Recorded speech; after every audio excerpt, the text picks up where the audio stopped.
Welcome, ladies and gentlemen. I want to appreciate you so much because of your great support.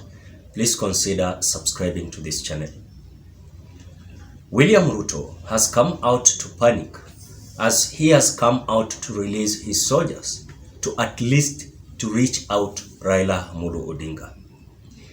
As William Ruto understands very well who is Raila Odinga and his team, as they are continuing to regather and to regroup themselves, it is a very bad stature of William Ruto watching restlessly as Azimio la Umoja is taking the ground, as per what they used to say, that as long as they were going to take the government, they were going to at least have a massive support because they were having instrument of power, they have the resources, and they have the command. But still, even though as they are now having those kind of instrument of powers, they have command, they have the resources, they have come out to fail terribly. In a way that now Azimio is having grounds to stand strong, a solid ground to stand strong, to at least give an opinion where the followers are continuing to grow day by day. I was just reading whatever Francis Atwoli has come out to say about the government and also the opposition leadership. And Atwoli is coming out to say that William Ruto must meet Raila Odinga. As Atwoli exuded confidence that the meeting between Raila and Ruto will bear fruits, adding that the solution did not need to be a handshake, as it is purported that this issue of handshake is a bigger problem to Raila Amolo Odinga, because when this kind of conversation is being prepared, some people are saying that this time round, let not Raila Odinga involve himself with any kind of handshake. So Atwoli to come out to reiterate his call, saying it was for a common good of country and the larger East African region, is that now this kind of wrangle between the government of Kenya and the opposition of Kenya is creating also even tension when it comes to East African region community. So KOTU Secretary General Atwoli has called for a meeting between President William Ruto and opposition Raila Amolo Odinga. He noted that two leaders ought to meet and deliberate on the various issues raised for discussion, and that is why it is there when you look at the possibility between Raila Odinga and William Ruto meeting and discussing way forward when it comes to the issues that are affecting the country, Atwoli has come out to say that now the government will not heal alone and the opposition will not heal alone. They need each other so that they can heal together.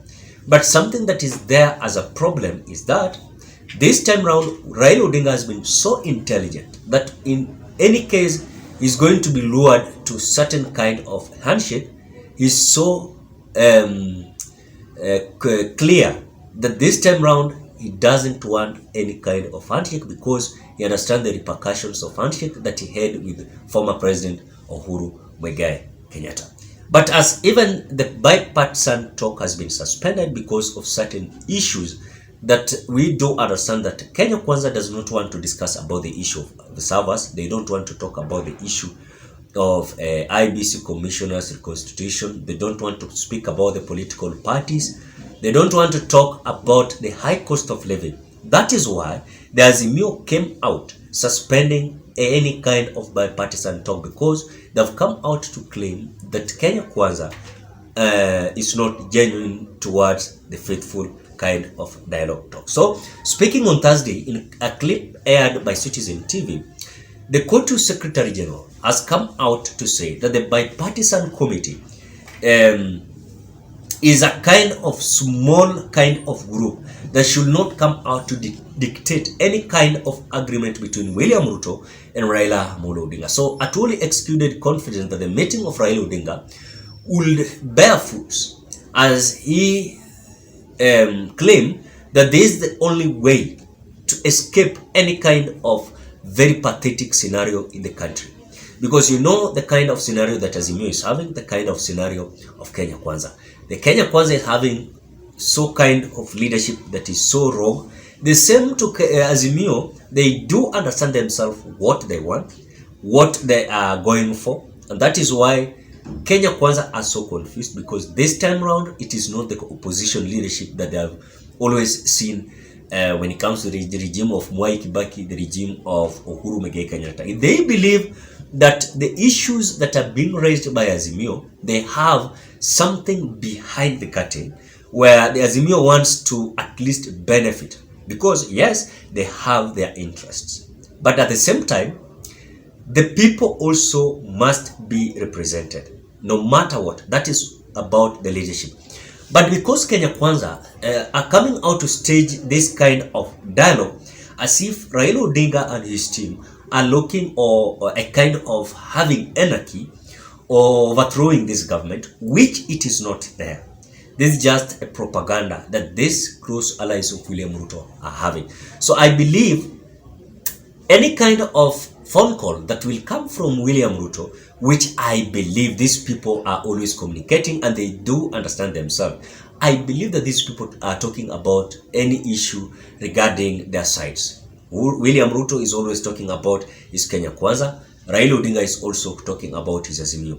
As also William Ruto is coming out to urge the members of parliament to at least support him pass the budget bill of 2023. And they had a parliamentary group meeting at State House. The same to Azimio is going to have parliamentary group meeting tomorrow. I think tomorrow, Friday. And they are going to decide, I think they're going to have their meeting at Yata Farm. And Kalonzo is going to be the host. So as they're going to understand whatever is inside the budget bill of 2023, is that Azimio is preparing their members of parliament to ensure that this bill is going to fail. But is there any possibility that there are certain members of parliament from Kenya Kwanza that are going to reject this bill? Yes, there are some of them. People like Gathoni Muchomba, there are certain videos that are going viral as she is confirming to her residents and also voters that is there any good thing towards this budget bill of 2023. And that is why when you look at the expression concern of Gathoni Muchomba, she has come out to say and reiterate that this issue of budget of 2023 is not going to be easy because the people has come out to reject it. Then I want to ask, the Azimio is having also almost 70 something or 80 something members of parliament. Then you want to tell me that Azimio is going to reject the bill. Then you find some people like 20 members of parliament will reject, not because they are going against the law of William Ruto, but because they don't want to go against the people who elected them. And that is why day in, day out, these members of parliament are coming out to confirm reason why they should reject or the reason why they should support the bill. So as we are waiting the scenarios that are going to unfold tomorrow, and the budget bill of 2023 is going to be tabled in the National Assembly, we are waiting seriously if this is going to rescue Kenyans. Because if this, and I told you, William Ruto does not have any rescue here. One, if this bill is going to pass, still the government is going to be paralyzed because teachers are going to strike, doctors are going to strike, all civil servants are going to strike because there are certain issues that are not favoring the civil servants across the Republic of Kenya. At the same time, if this bill is going to fail, the same thing is going to happen to the government of William Ruto because it's going to be paralyzed. At the same time, people are going to reject it. So that is the message that we are getting from Francis Atwoli, as there is a possibility of William Ruto looking forward to talk with Raila Odinga so that things can be situated in a way in accordance to his expectation, because he believes the unity of him and Raila Odinga might assist him in the National Assembly. Despite of him having even more members of parliament in the National Assembly, I believe one thing, that this might not be something that is going to be easy for William Ruto. So ladies and gentlemen, what are your thoughts? Drop your opinion at the comment section below. Thank you so much. Bye bye till you meet on another video.